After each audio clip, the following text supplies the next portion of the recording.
Hey, mamas, welcome back to another awesome episode of the Mama Work It podcast. So glad you're here. If you are new in town, my name is Marissa Lonick. I am your host and I am the founder of Mama Work It, where we support women in the juggle of mom life, work life, wife life, fill in the blank life. Today, we are talking mostly to the boy moms, although I will tell you, Rachel Sklar, our guest, she's got some amazing advice that even if you do have girls, will probably be helpful. So she is a dynamic speaker, parent coach, and the founder of the Boy Mom Academy. She helps moms of boys who are emotionally explosive, highly sensitive, or aggressive when they don't get their way. She teaches her Boy Mom method to parents looking to raise future leaders with high levels of social emotional health, confidence, and great relationships with their parents.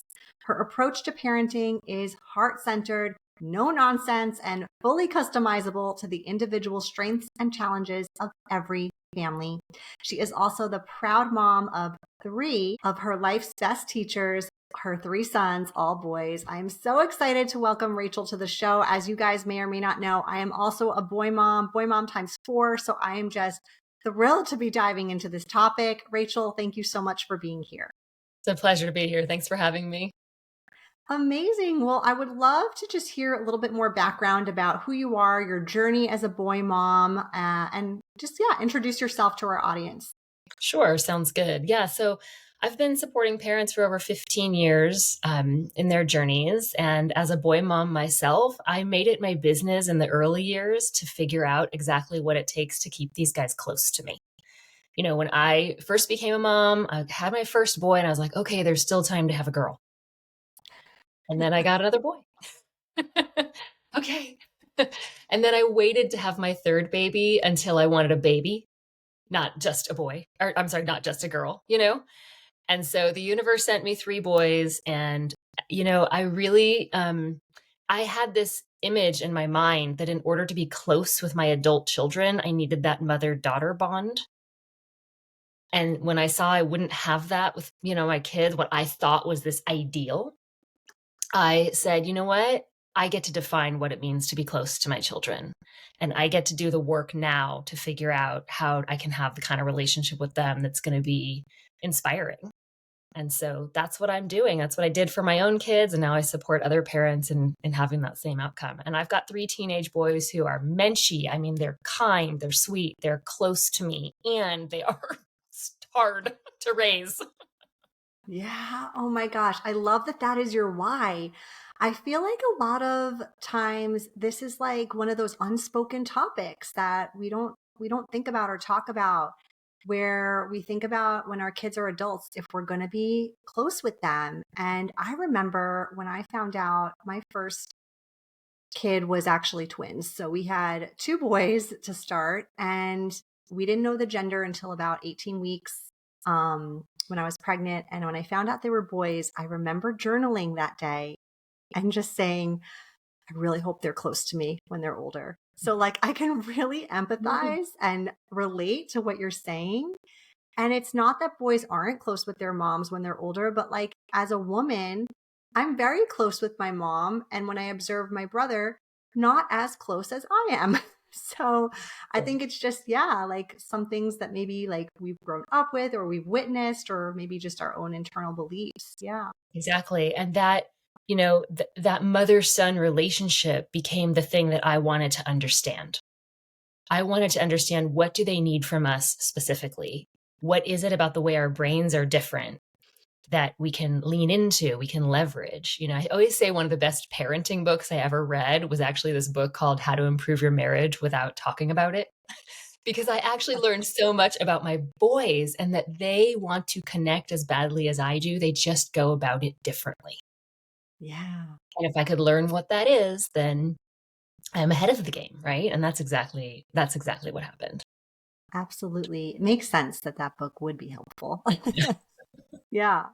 So, what's the connection in your work between raising boys and raising future leaders? Right. So this is one of the reasons that I'm so dedicated to this work, because I've got my eye on the long-term prize of raising a generation of men that do better. Okay. So I just would invite everybody to kind of imagine your son as an adult, right? Go on an adventure with me. Just kind of imagine him as an adult. And then think about the context he's in, with the history of the Me Too movement and school shootings and rape culture. And if those two things are too far or too painful, like just think of locker room talk and trash talk on the basketball court and the bullying problem we have in America. You know, that's what our boys are swimming in. Mine are too. But someday those same kids they're going to be our doctors and our bosses and our politicians and lobbyists, and hopefully they'll be doing it alongside a lot more women than we have now out there. But that change will come slowly and not without the help of a lot of incredible male leaders, right? So how we raise our boys today, I just think it matters. It just matters to the future of the people they interact with as they age. Yeah. Yeah. I never thought about all those aspects. My oldest boys right now are 11. And so I'm not quite there with some of those sort of environmental factors, right, in parenting my boys. Mhm. But it is interesting to think about. And there are these kind of circumstances and things and, things to consider about challenges they are facing or just like things going on in our culture right now. And Yeah. Well, I would say that even, I mean, 11 years old, your oldest is just similar to my youngest. My youngest just turned 12. But I think that from the time that we are dressing them in truck, t-shirt, onesies, I mean, they get messaging mm, from the beginning that boys and girls are different, and they start to see it in the TV shows that they watch and the media they consume and the billboards they see, that male leaders have power. And we want to raise our boys from out the gate, from the beginning, not to wield their power in ways that are unhealthy, right? We want them to wield their they have power, so we want them to use it responsibly. And I think that starts in the way that we correct them when they're wrong, in the way that we maybe use consequences to discipline them and to control their behavior. I mean, I always say the way we set limits with them is the way they will one day set limits with us and others, right? mhm. I just, yesterday was thinking, what if my kids said to me, if you don't drive my kids home from school after school, then I'm not going to let you see the grandkids anymore. Right? Like how we say things like, if you don't clean your plate, then you can't have screen time tonight, right? Oh God, are you like in my house? But I mean, imagine if one day they turn that around on us or on their colleagues. I don't want that for my kids and for the future. And so how I handle these little things, even when they're 6 years old, right?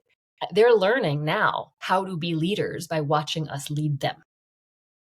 Okay, convicted. I need this conversation more than I Yeah, for thought. sure. All right. What else could we do when it comes to like raising these boys, raising our sons to show up as the kind of leaders, the kind of humans that are kind, that don't threaten us to not be able to see the grandkids, like all the things that we're hoping that they turn out to be? Right. So I always say boys who feel good act good, right?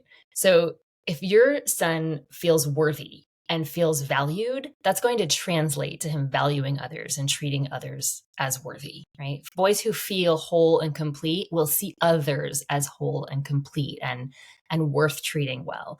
And I always think I'm raising my children like they're like raising mirrors, and there's actually a neuron in the brain that literally, the mirror neuron, has us sort of match the mood in the room, for example, or it has us tune into other people's vibes, right? So I'm raising a mirror. I'm reading this novel right now. It's called Fix Her Up. And I just asked for like a trashy, sexy novel for my cruise last week. Okay. And the male character is just like, so interesting as a boy mom. So the male character, he's neglected as a child. He was threatened by his dad, abusive, right? Now he's this famous, hot baseball player who's getting objectified in the media, and he's like a complete womanizer. Okay, it's a little bit cliche, but he meets a woman who doesn't put up with his crap, and he falls for her because she makes him feel worthy, right? For the first time ever he feels worthy. but he's never been in a relationship with another person where he felt valued in his whole life. And so, of course, he's making a complete mess of the relationship because relationships take practice, right? And so, what we want for our kids is we want our boys to practice being in relationships where we value one another, right? And yeah, so I just think we can raise them to value themselves and value others if we're careful when they're young by keeping our eye on that long-term prize of saying someday this is going to all turn around and you're going to reflect back how I treated you to others. And so it's on me to treat you well now. Yeah. So good. So good. Yes. We recently took one-on-one walks, the older boys and I, like one at a time. And during that time, we had some like good, deep conversations and we talked about love languages, what their love languages were, and kind of, it was really interesting to me because what I thought they were, they weren't. Mm-hmm. And so I'm consciously trying now to be more mindful of how I express my love based on how they told me they like to receive it. And I feel like that's just one tiny little example, but like even something that's small, like maybe you're the type of mom that's not a real hugger, but your kid just loves hugs. Like that's one way to make them feel valued, is kind of what I'm taking away from what you said, is something really simple like that. So I would challenge you to go a step further, which is to think in terms of their connection language. Mm. So love languages, we have this book, we have these five love languages. And of course we can extrapolate and expand on them for ourselves. But I like to think about what are my kids' connection language? Because of course expressing love is one thing, but then there's also those little moments, I call them micro connections, those little moments in the day where I don't know, you give them a high five in the hallway, right? I always like flash the I love you sign behind my shoulder in the car, when they're sitting in the back seat. Just little things that we do that help them feel like they belong and they're connected to us. And this is their space. This is their place, right? Whether it's in my heart or in my actual physical house, right? They feel like they matter. And how, especially for boys and the female brain, the mother-son connection, back to that, my connection language as a female and their connection language as a male is different on the whole. I mean, this is data and generalization, but boys tend to connect over shared interests, whereas the female brain tends to be more person oriented. We can chit chat for a long time and feel really connected. And so for my boys and all of my clients, I help them figure out what's their son's connection language. But for me, my son's connection language is like literally chess and the Rubik's Cube, right? It's me diving into his hobbies with him that makes him feel really important. It's not just about how I show love, but it's how I say to him, time with you matters. Yes. Yes. And time doing things you like to do. Mm-hmm. So I better start learning more about Fortnite. Right. And all these other things. Okay. Yes. Noted.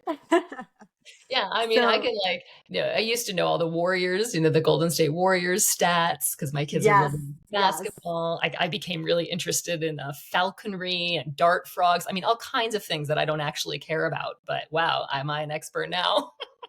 Rachel, I know. I watched my first NFL game just like 2 or 3 years ago, and now I know more about football and basketball and than probably a lot of my friends. Yeah, and you might not think, oh, NFL is the love language with my child. It's not. It's the connection language.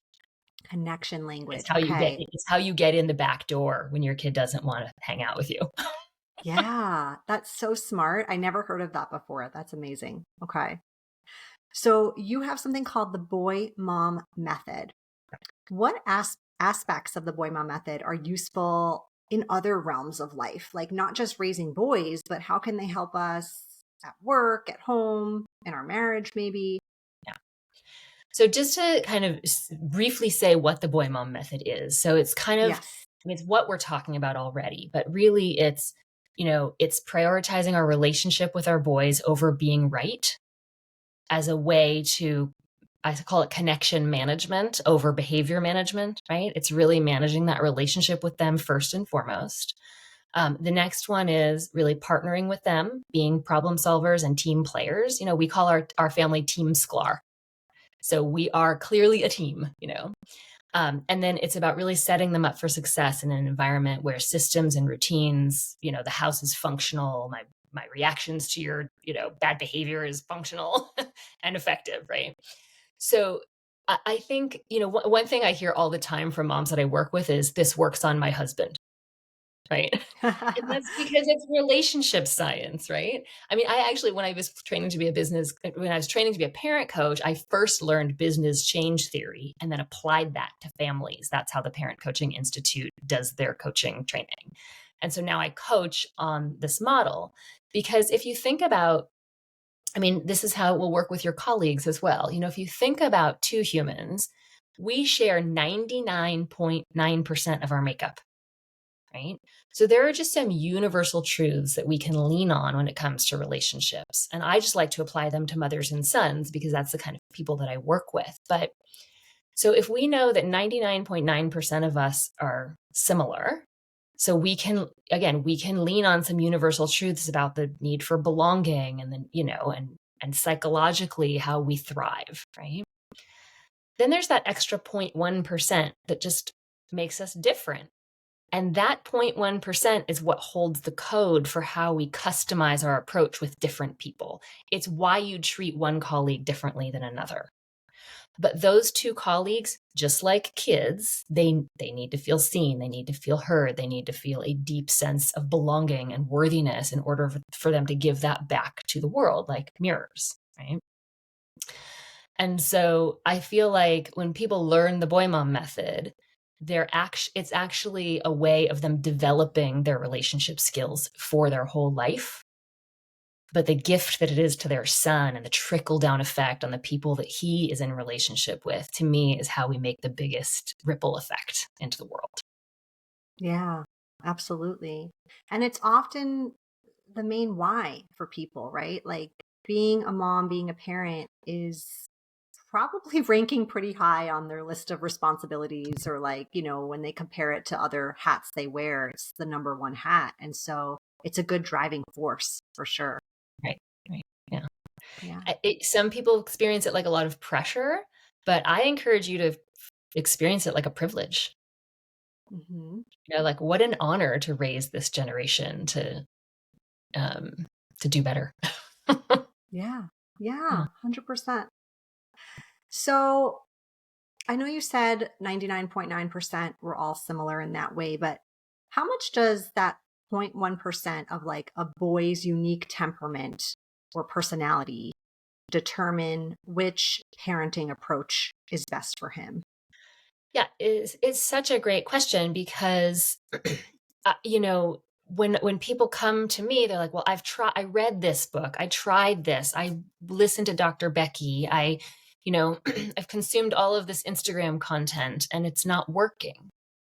And I'm thinking, well, yeah, because you know, we as parents we need to figure out what works for our individual child's temperament. And it's not only temperament and personality, it's also the environment they're swimming in.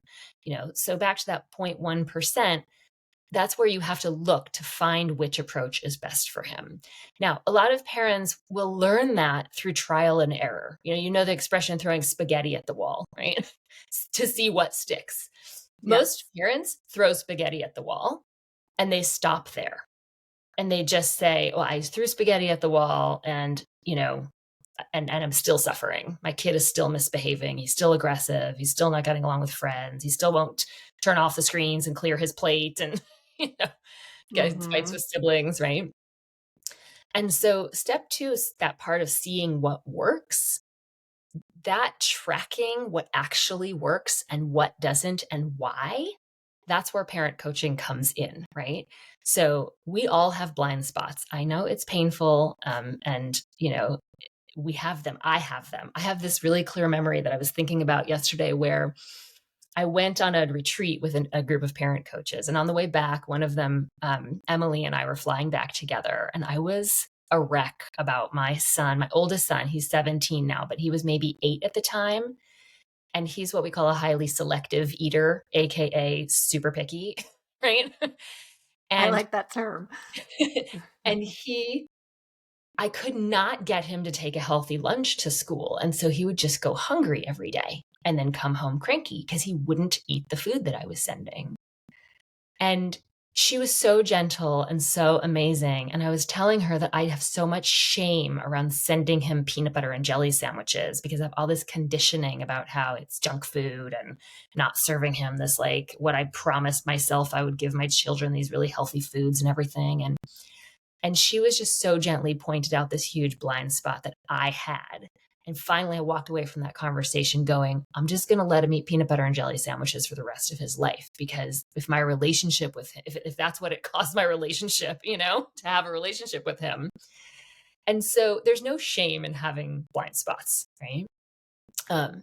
But what we need to do is we need to be saying, what am I doing? Is it working? Is it not working? And then start leaning into what works in a way that is mindful. It's what I call mindful parenting, not mindfulness, but mindful parenting is the parent who is really focusing on, okay, this worked. Why did it work?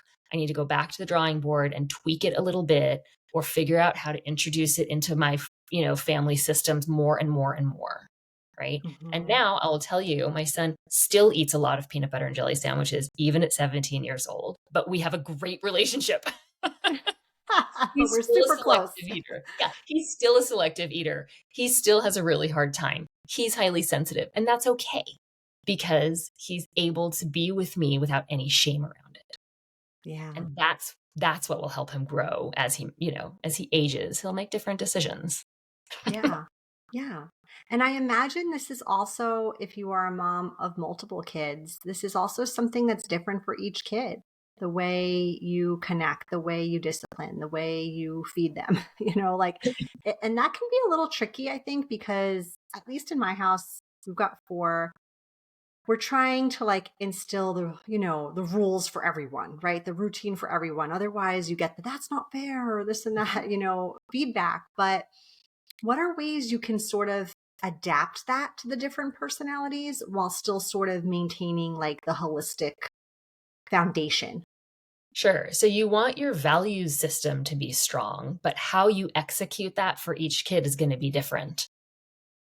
And so back to this eating example, my younger son, who's not as selective an eater, he has different rules around food.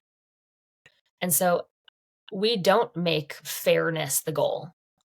We are like, you guys are different, you've got different needs, and you're going to get different rules as a result.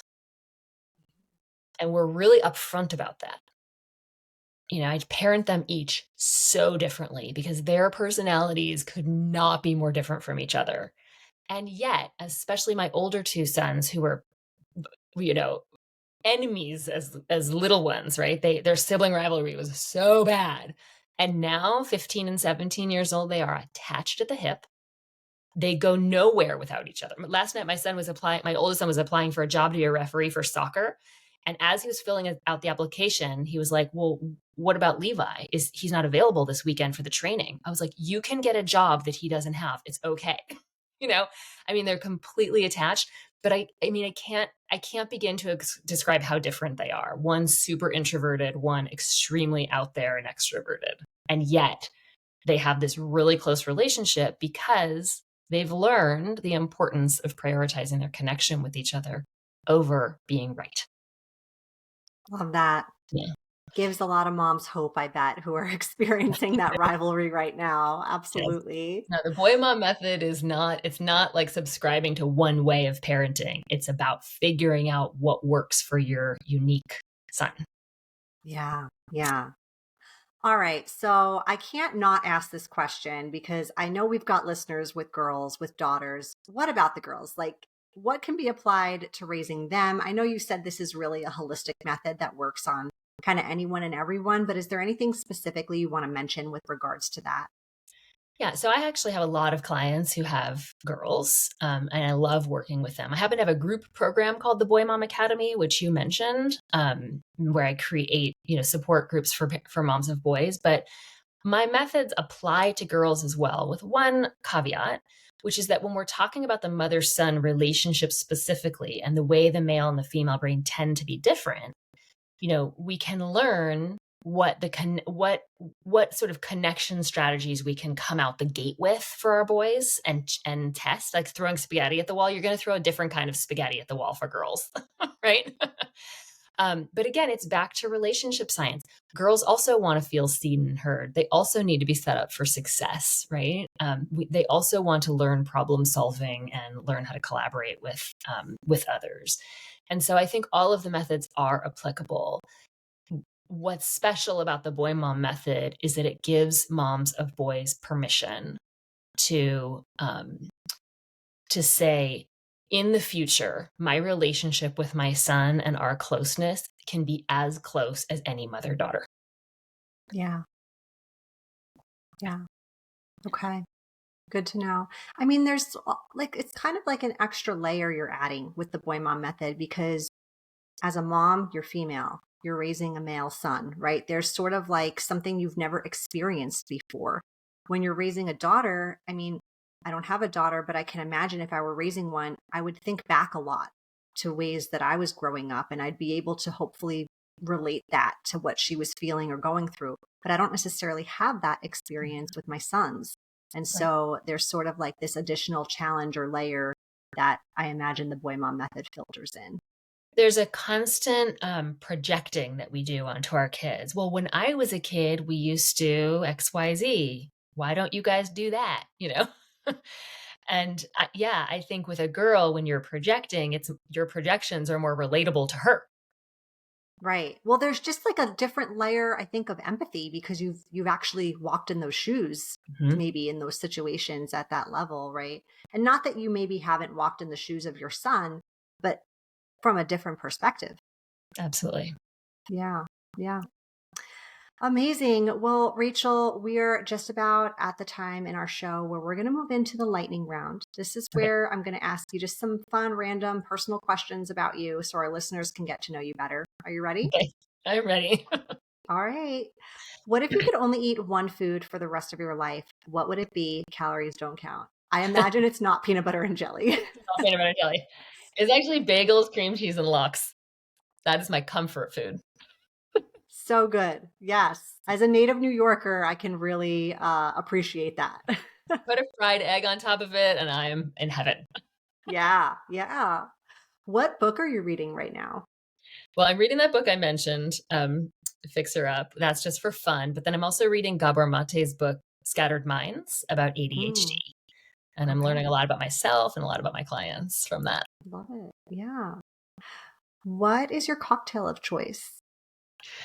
Can I say a CBD drink? Go for it. It's your cocktail of choice. I'm not a big drinker. But when I go to a party, if they offer a CBD, a sparkling CBD drink, that's what I would grab.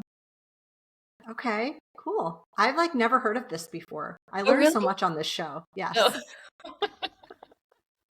they're like 2.5 milligrams of CBD, and they're just like, I much rather feel the relaxation that comes from that than the sort of dizziness that I might get from a cocktail. Yeah. Okay. If you could have any superpower, what would it be? I would want to make money grow on trees and give it away. Yeah. Love it. Yeah, Grow the $100 bills. right? I mean, Yeah. what if you could just like snap your fingers and money could grow on trees and then you could share it and you could have, Totally. just like change your money mindset. Yeah. It's such a tool. It's such a tool that can be used for good. Yeah. Right. Philanthropy. I mean, I'd love to be able to give away more if I could, Yeah. than I do now. But it's like, there's like living in the Bay Area and what goes along with that. Yeah. Three boys to put in college. Exactly. So we're getting close to that To- also. Totally. Totally. All right. Last question. What's something most people may not know about you? Oh my gosh. I'm going to blow your mind right now, but I have 33 half siblings. What? What? That I know Please of. tell us more. That I know of. So my parents used a sperm donor to conceive me. And I did the 23andMe test in the very beginning, early adopter. And it took about 4 years, but a half sister reached out to me who was conceived by the same donor. And shortly thereafter, another person showed up in our 23andMe account. And so now with genetic testing and more and more people doing it, is like every year we have more and more people come into this group.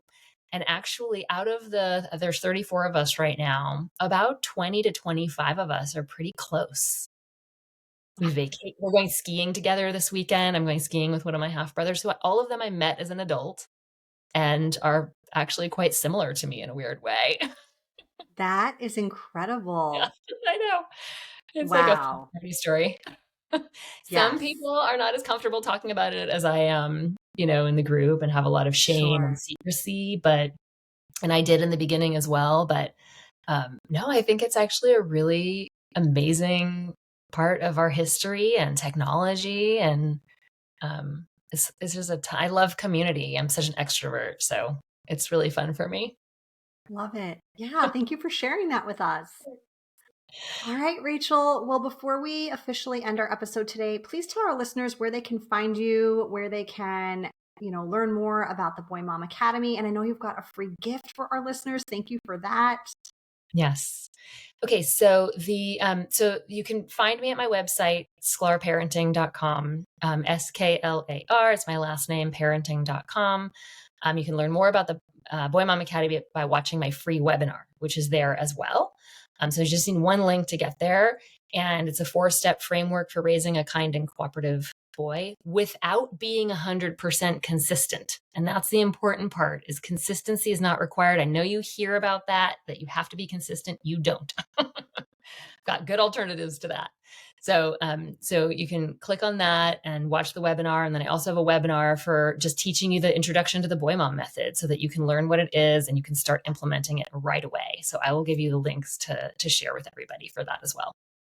Amazing. And I know you've got a discount too for Mama Work It listeners. I So do thank you have for a that. discount as well. So we're going to be sharing a discount code, and everyone's going to get a $100 discount off of the Boy Mom Academy when you register. You'll use that discount code, and you can use it anywhere in the sort of in the funnel. So if you see that there's a fast action bonus when you listen to the webinar, there's a fast action bonus where you get a discount, and this is going to be on top of that. And Wow. so you'll be able to get a discount on any of my services. So generous of you. Thank you. Yes, you're welcome. I'm Rachel, excited. thank you for being a guest. Thank you for sharing your stories, your wisdom, your tips. We so appreciate it. I know I learned a ton. I'm going to take away a lot from today's episode. So thank you. Thanks for having me.